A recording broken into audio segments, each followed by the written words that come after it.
हरि ओम तत्सत.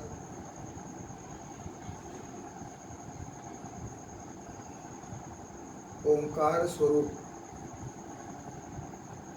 गणेश साधना वर्गाचा आजचा चौथा दिवस, दिनांक 14 सप्टेंबर 2021. आज चौथ्या दिवसाच्या या वर्गामध्ये मी तुम्हा सर्वांचं योग विद्याधाम पंढरपूरमध्ये स्वागत करत आहे. आज आपण वर्गाची सुरुवात गुरुवंदनेने करणार आहोत. त्यासाठी कोणतंही ध्यानात्मक आसन घ्या. सहजासन, सुखासन, पद्मासन, स्वस्तिकासन यापैकी जे जमल ते आसनात बसा. हाताची ज्ञान मुद्रा करा. पाठीचा कणा ताठ, मान डोकं सरळ रेषेत, दृष्टी समोर ठेवा आणि डोळे अलगद मिटून घ्या. मी प्रार्थना पुढे सांगणार आहे, आपण माझ्या मागे म्हणणार आहात. प्रार्थनेसाठी तयार. प्रार्थना.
गुरुर्ब्रह्मा गुरुर्विष्णू गुरुर्देवो महेश्वरा.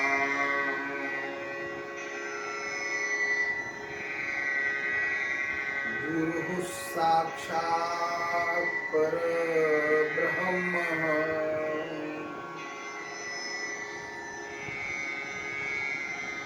तस्मै श्री गुरवे नमः.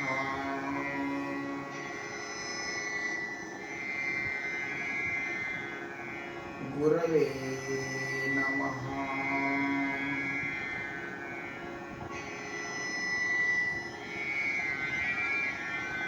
गुरवे नमः.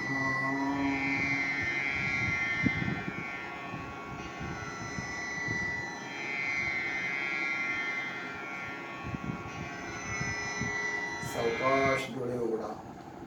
ध्यानात्मक आसन सोडा. सुरुवातीला ज्ञान मुद्रा सोडा. हात जागेवर घ्या.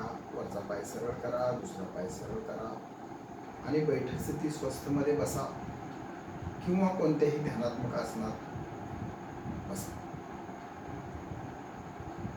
आज वर्गाचा चौथा दिवस.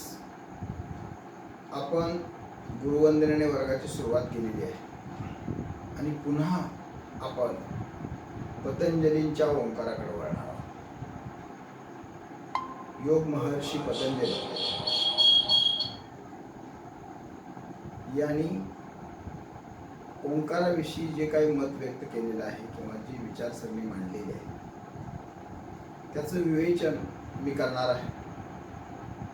गुरुवर्य डॉक्टर विश्वासराव मंडलिक गुरुजी यांनी अतिशय सुंदर त्याचं विवेचन केलेलं आहे. त्यातलाच काही भाग मी आज तुमच्या समोर सादर करीत आहे. पतंजलींचा ओंकार. पतंजलींच्या ओंकारामध्ये आपल्याला माहित आहे की ओंकार हा अनादि अनंत आहे असा विचार महामुनी पतंजलींनी मांडलेला आहे आणि त्याची साधना ही अनादि अनंत आहे असा विचारही महामुनींनी मांडलेला आहे. आपण कुठल्याही प्रकारच्या मर्यादा ह्यात घालू शकत नसल्याने त्याचा अनुभव घ्यायला, त्यांच्याबद्दल बोलायलाही मर्यादा नाही. अनुभूतीमध्ये सर्वात महत्वाचा भाग आहे आणि तो म्हणजे बुद्धीच्या माध्यमातून आपल्याला सारं समजून घेता येऊ शकेल. ज्या वाणीतून आपण बोलत असतो, स्वर, व्यंजन, अक्षर, शब्द आणि वाक्य, या वाणीच्या माध्यमातून ओंकाराचा उच्चार जर आपण केला, अर्थात त्याच्या पुढच्याही वाणी आहेत, मध्यमा, पश्यंती आणि परा.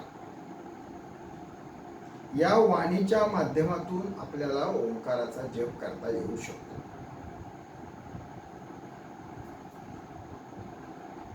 मात्र आपल्यासारख्या सामान्य माणसांसाठी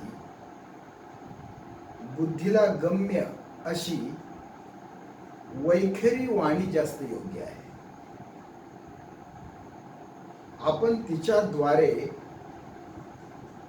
ओंकाराचा जप करू शकतो. वैखरी वाणीतून ओंकार जप करत असताना त्याचे परिणाम खूपच छान अशा अनुभवायला मिळतात. थोडस त्या बाबतीतलं शास्त्रीय विवेचन मी आता करणार आहे, ते आपण थोडस समजून घेऊया. ओंकाराबद्दलचा एक महत्वाचा खुलासा अग्निपुराणात आलेला आहे. अग्निपुराणामधील हा श्लोक आहे, सर्व मंत्र प्रयोगेषु प्रणवः प्रथमः स्मृतः तेन संपरिपूर्णं यत्पूर्णं तत्कर्म न इतरेत. याचा अर्थ असा आहे, कुठल्याही मंत्राचा वापर वा साधना करताना सर्वप्रथम प्रणवाचे स्मरण करावे. ओंकाराशिवाय कोणत्याही मंत्राला परिपूर्णता येत नाही. पूर्ण मंत्र जपला तरच त्याचे फळ मिळते, हे आपल्याला माहित आहे. इतर कुठल्याही पद्धतीने ते मिळणार नाही, असं स्पष्ट मार्गदर्शन ओंकार आणि मंत्राच्या संदर्भात अग्निपुराणात आलेलं आहे.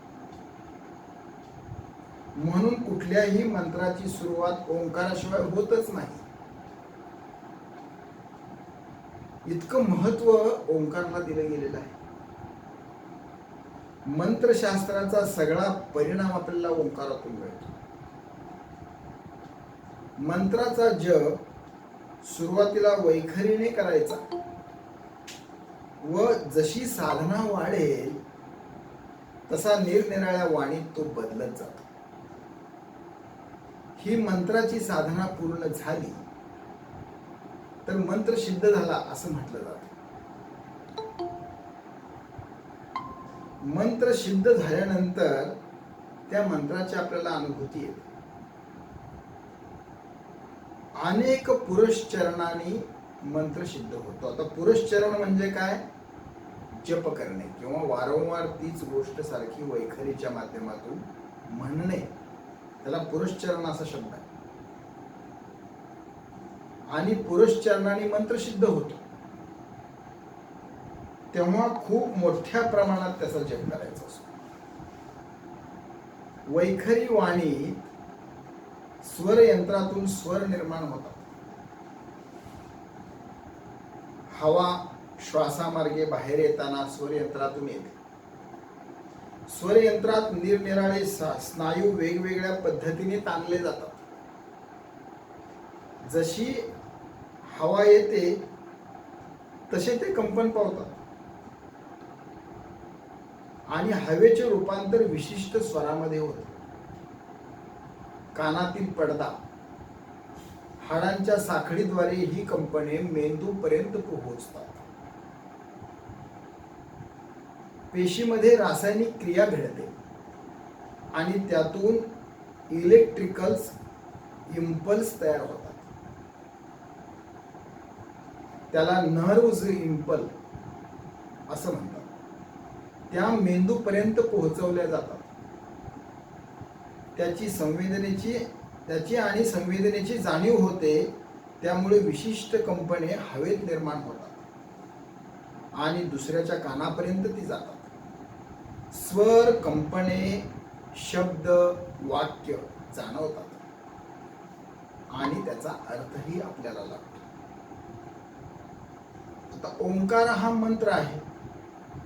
उच्चार करणाऱ्याच्या मनात हा विचार असला पाहिजे, कारण उच्चार करताना स्वर यंत्रातील तंतू ठराविक पद्धतीने ताणले जातात आणि लाटांच्या रूपात ते बाहेर पडतात.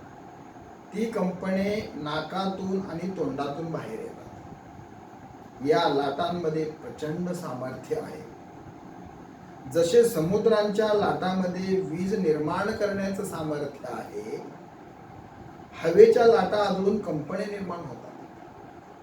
ही कंपने हवेतून प्रवास करतात आणि ऐकणाऱ्याच्या कानावर परिणाम होऊन त्याला ऐकू येते. या परिणामावरच ओंकाराचे शास्त्र आधारलेले आहे. या कंपनांचे परिणाम आपणही अनुभवतो. आपल्या मनातील विचार हे आपण शब्दबद्ध करून त्यांच्या लाटा निर्माण करतो आणि त्या दुसऱ्यांच्या कानापर्यंत लाटा मार्फत आणि मनापर्यंत जातात. शब्दांच्या माध्यमातून आपल्याला सगळे विचार समजतात. हा कंपनांचा मोठा परिणाम आपण अनुभवतो. आपले ज्ञान, अभ्यास आणि विचार आपण शब्दांच्या माध्यमातून दुसऱ्यांपर्यंत पोहोचवतो. शब्दांचा परिणाम हा फार मोठा विषय आहे. त्याचे परिणाम फार निरनिराळे आहेत. आपला सामवेद हा संपूर्ण संगीतावर आधारलेला आहे. सामवेद ऐकल्यानं कॅन्सरच्या पेशी कमी होतात असा ऐकिवात आहे.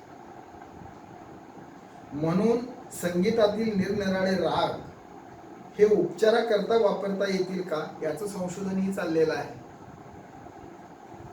मनावर आणि शरीरावर या स्वरांचे परिणाम होतात. आपण दूरदर्शनवर नाटकं किंवा सिरियल्स बघतो. ह्या सगळ्यात स्वरांचा फार मोठ्या प्रमाणात वापर केला जातो. पार्श्वसंगीताने वातावरण गंभीर आहे का आनंदी आहे हे संगीताच्या माध्यमातून दर्शवलं जातं आणि त्यातले भाव पण प्रकट होतात. संगीतामध्ये हे सामर्थ्य आहे. मंत्राच्या साह्यानं अग्निप्रज्वलन होणे याचे प्रात्यक्षिक डॉक्टर प. वी. वर्तक यांनी पुण्याला 30 वर्षापूर्वी आयोजित केलेलं होतं. तेथे प्रत्यक्ष मंत्राच्या साह्याने अग्नी प्रज्वलन केले गेले.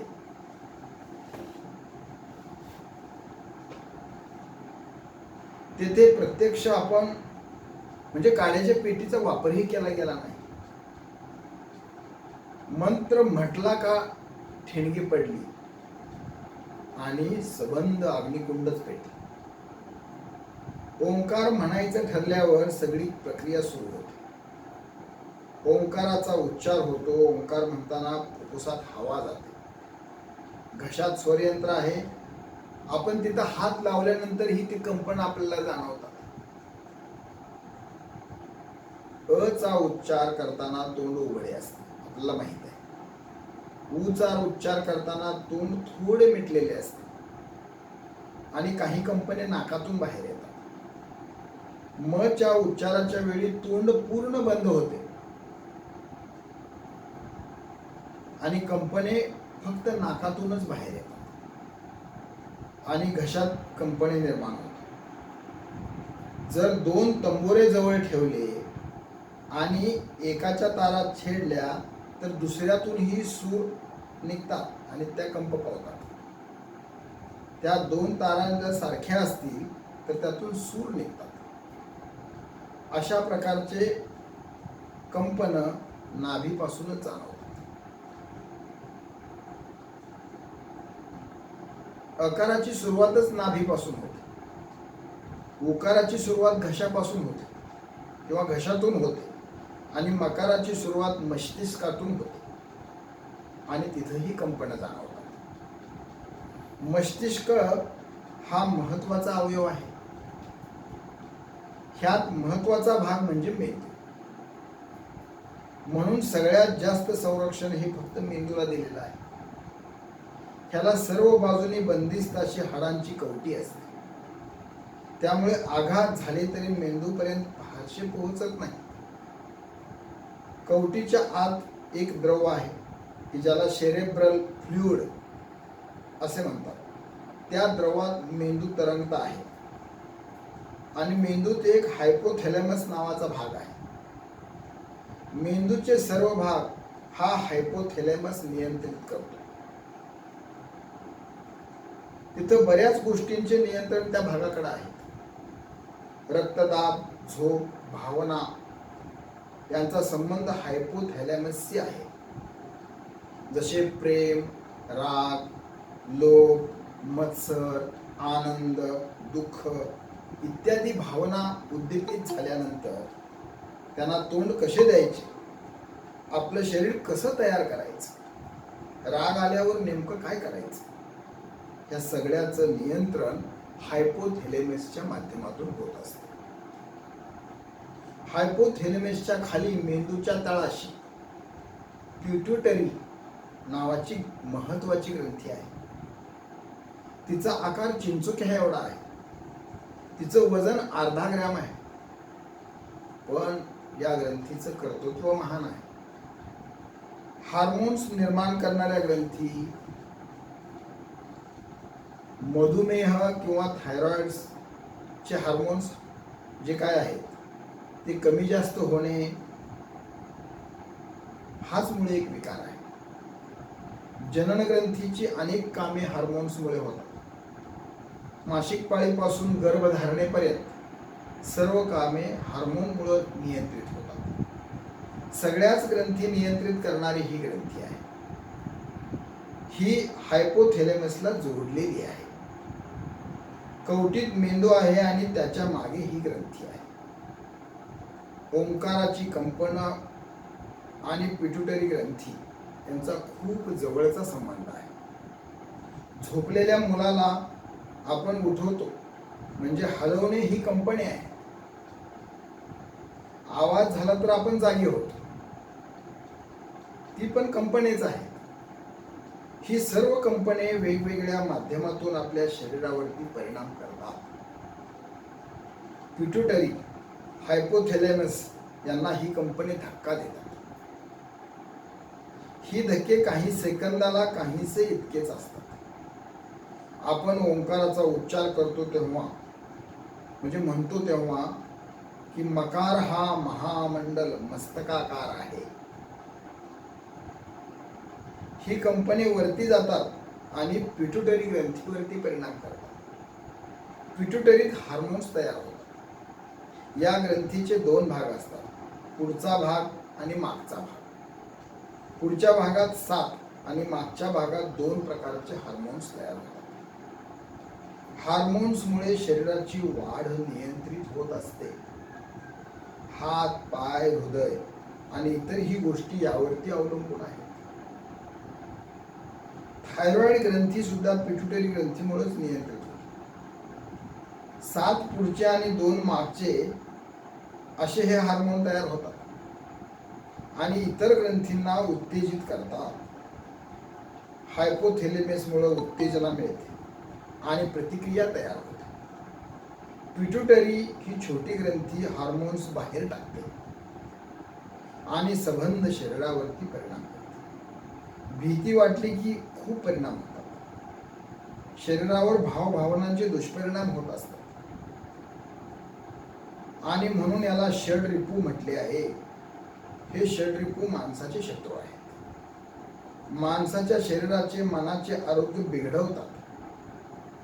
ओंकाराची कंपने चांगले बदल घडवून आणतात. हा अनुभवाचा भाग आहे. माणसाचे राग, लोभ, आनंद, दुःख यातून शांत होणे हे महत्वाचं आहे. आणि शांत झाल्याशिवाय काही होणे शक्य नाही. आपण जेव्हा भावनेने उत्तेजित होतो तेव्हा नियंत्रण करण्याचं काम ओंकार करतो. ओंकार जपामुळे पिट्युटरी ग्रंथीत 500, 800, 1000 एवढे धक्के बसतात. म्हणजे आपण कोणत्याही भावनेने उद्दीपित झालो तर शांत करण्याचं काम ओंकार जप करतो. रागावलेला माणूस शांत व्हायला वेळ लागतो. तो बोलायच्याही परिस्थितीत नसतो. पण ओंकार तर कसा म्हणेल तो? पण त्यासाठी पूर्वतयारी करावी लागते. ओंकारात उच्चार खूप महत्वाचा आहे. ओंकाराचे परिणाम आपण वर्षभरात ऐकलेले आहेत. पण असा हा वाद उठेल की ओंकार जास्त महत्वाचा आहे, उ महत्वाचा आहे का म महत्वाचा आहे. कामदम मोक्षदम चैव हा परिणाम सांगितलेला आहे. आणि उ जास्त म्हटले तर काय होईल? जास्त म्हटला तर त्याची कंपनी मेंदूपर्यंत जातात आणि म्हणून परिणाम साधारण आहे. कमी आणि म जास्त म्हटला तर त्याची कंपनी मेंदूपर्यंत जास्त प्रमाणात जातात आणि शांत वाटते. उ आणि म ह्यांच्यासाठी उच्चारणाकरिता जो कालावधी आपण सर्वांना शिकवतो तो असा: 2 सेकंदाचा, उ 3 सेकंदाचा आणि म 5 सेकंद. आणि उ मिळून ओ शब्द तयार होतो. म्हणजे ओ हे अक्षर तयार होतं. यात आपण ओ 5 सेकंद आणि म 5 सेकंद म्हणतो. याला सम ओंकार म्हणूया. जे कामदम मोक्षदम चे परिणाम समप्रमाणात आणि सारखे मिळेल म्हणून आपण ओ 5 सेकंद आणि म 5 सेकंद असा 10 सेकंदाचा ओंकार म्हणतो. पण जर आपण ओ जास्त म्हटला आणि म कमी म्हटला तर तो स्टिम्युलेटिंग ठरतो. त्यामुळे कामदमचे परिणाम जास्त प्रमाणात मिळतात आणि माणसाची प्रवृत्ती वाढीस लागते. म्हणून आपण याला प्रवृत्तीपर ओंकार म्हणूया. तसेच आपण ओ कमी म्हटला आणि म जास्त म्हटला तर त्याची कंपनी ही मेंदूपर्यंत पोहोचतात. प्रवृत्ती शांत होऊ लागते. आपण मोक्षदमचा परिणाम अनुभवू लागतो. म्हणून या प्रकारे ओंकार म्हणण्याला आपण निवृत्तीपर ओंकार म्हणूया. ज्याला जसे परिणाम अपेक्षित असतील तसा त्याने ओंकार म्हणावा. सम प्रवृत्तीपर अथवा निवृत्तीपर ओंकाराचा अभ्यास निरंतर दृढ निश्चयाने व श्रद्धापूर्वक करावा आणि ओंकाराचे परिणाम तपासून पाहावे. ओंकार म्हणण्याच्या अजूनही काही पद्धती आहेत. उदाहरणार्थ ऱ्हस्व ओंकार, स्फोटक ओंकार इत्यादी. परंतु याबद्दल फारसा अभ्यास झालेला नाही. आपल्यासारख्या सामान्य माणसाला ओंकाराचे जे काही परिणाम सांगितलेले आहेत आणि ते जर मिळवायचे असतील तर आपण सम ओंकार म्हणणंच अधिक उपयुक्त आहे. आणि आवश्यकतेनुसार त्याचा वापर करून आपण आपला कार्यभाग साधावा. ओंकाराचे छान असे परिणाम अनुभवावेत आणि ते अनुभवावेत म्हणून मी तुम्हाला सदिच्छा देत आहे. तर अशा प्रकारे आपण पतंजलीचा ओंकार समजून घेतलेला आहे. आता आपण वळूया गणपती अथर्व शीर्षाकडे. गणपती अथर्व शीर्षाचा काल आपण 3रा आणि 4था श्लोक समजून घेतला, त्याचा अर्थही समजून घेतला. आज आपण 5वा आणि 6वा श्लोक त्याचा अर्थ समजून घेणार आहोत.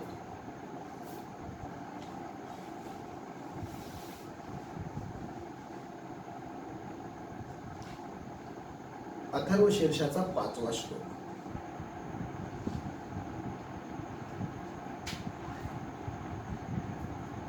सर्व जगदिदं त्वत्तो जायते, सर्व जगदिदं त्वत्तस्तिष्ठति, सर्व जगदिदं त्वयि लयमेष्यति, सर्व जगदिदं त्वयि प्रतीयेति। त्वं भूमिरापो नलो नीलो नभः, त्वं चत्वारि वाक्पदानि। पाचव्या श्लोकाचा अर्थ असा आहे, हे सर्व जगत तुझ्यापासूनच उत्पन्न होत असते, म्हणजे गणपतीपासून. तुझ्यामुळेच ते स्थिर राहते, तुझ्या ठिकाणीच लय पावल्यासारखे होते आणि परत तुझ्याच स्वरूपास येऊन मिळते. पृथ्वी, आप, तेज, वायू आणि आकाश ही तुझीच रूपे आहेत. परा, पश्यंती, मध्यमा, वैखरी या चारही वाणींच्या रूपाने तूच प्रकट होतोस. आपण 5वा श्लोक समजून घेतला अथर्वशीर्षाचा. आता आपण 6वा श्लोक समजून घेऊया. त्वं गुणत्रयातीतः, त्वं देहत्रयातीतः,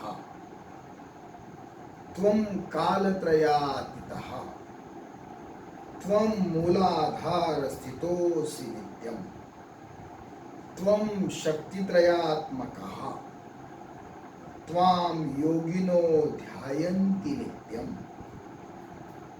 त्वं ब्रह्मा, त्वं विष्णु, त्वं रुद्र, त्वं इंद्र, त्वं अग्निस्त्वं वायुस्त्वं सूर्यस्त्वं चंद्रमास्त्वं ब्रह्म भूभुर्वस्वरो.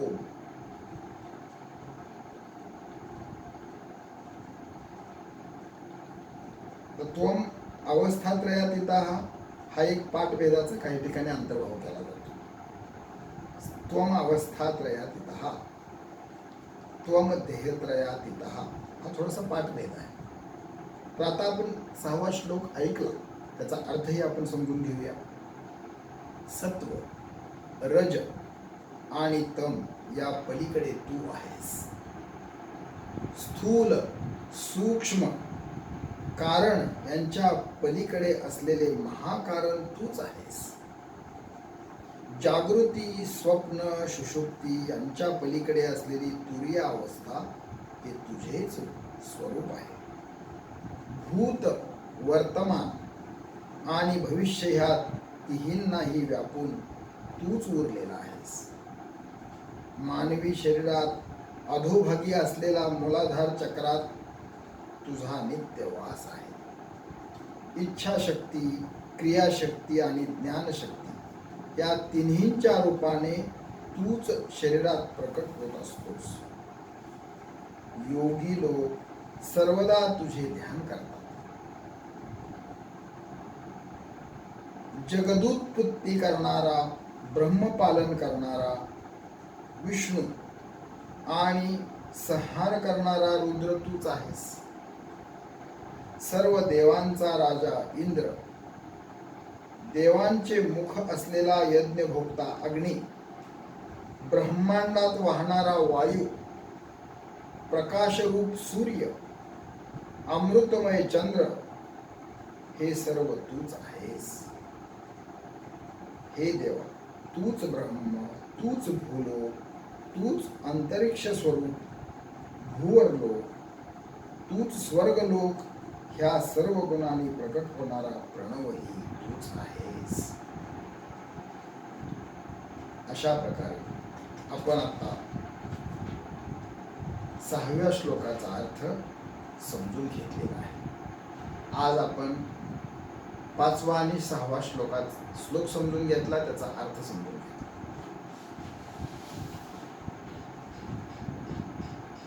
आता आपण प्रत्यक्ष गणपती अथर्वशीर्ष मी पुढे सांगणार आहे आणि आपण माझ्या मागे थांबणार आहात.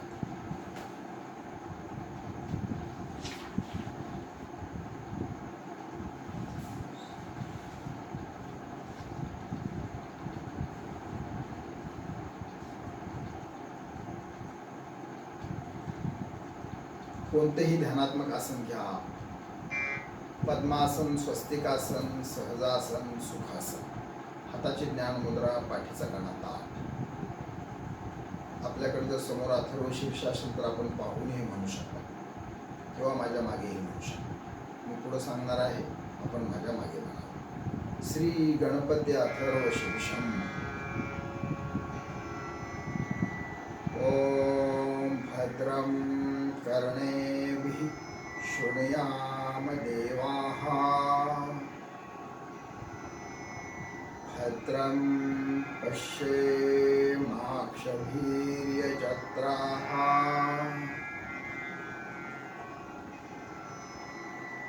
स्थिरैरङ्गैस्तुष्टुवासस्तनुभिः. यशेम देवहितं यदायुः. ॐ स्वस्ति न इन्द्रो वृद्धश्रवः. स्वस्ति न पूषा विश्ववेदः. स्वस्ति नस्ताक्ष्रो अरिष्टनेमिः. स्वस्ति नो बृहस्पतिर्ददातु. ॐ शान्तिः शान्तिः शान्तिः.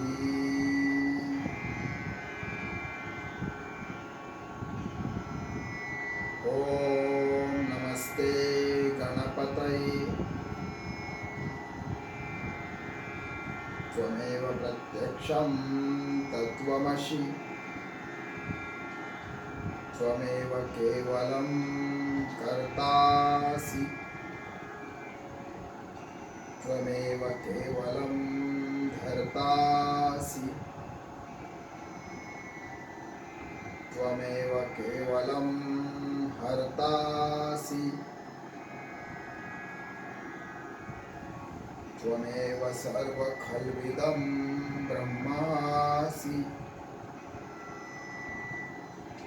त्वं साक्षादात्मासि नित्यम्. ऋतं वच्मि सत्यं वच्मि. अवत्वं माम् अववक्तारम् अवश्रोतारम् अवधातारम् अवधातारम् अवानुचानमवशिष्यम् अवपश्चात्तात् अवपुरस्तात् अवोत्तरात्तात् अवदक्षिणात्तात् अवचोर्ध्वात्तात् अवधरात्तात् सर्व